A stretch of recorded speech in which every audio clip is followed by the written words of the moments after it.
So this was one of the topics brought up today during Whiskey Hegseth's little powwow with the generals and admirals, imposing stricter physical standards for, any combat roles in the military.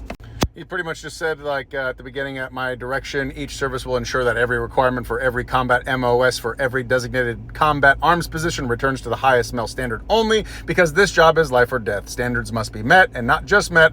At every level, we should seek to exceed the standard, to push the envelope to compete. And then he went on to say, it's common sense in core to who we are and what we do. It should be in our DNA, he added.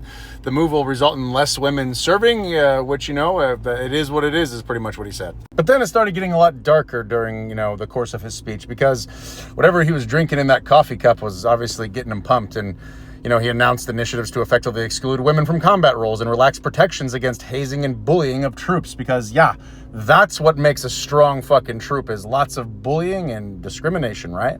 But then he took it even further and started complaining that the Pentagon initiatives to eliminate toxic leadership, including racist and sexist behavior by supervisors, had effectively lowered standards and empowered complainers to attack effective leaders.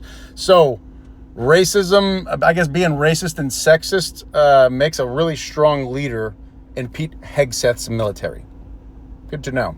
But then it was Trump's turn, which, if you thought he'd disappoint, he didn't. He literally sounded like he was just talking to a rally crowd, which I don't know about you, but I think generals and admirals are maybe a little higher caliber than the people that go to those fucking rallies.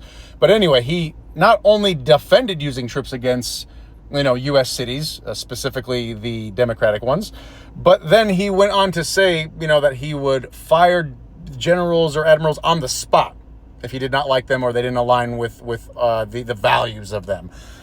He pretty much said that inner cities are like war, getting them primed. So anybody that stays, they start viewing it like it's okay to, deploy against United States citizens.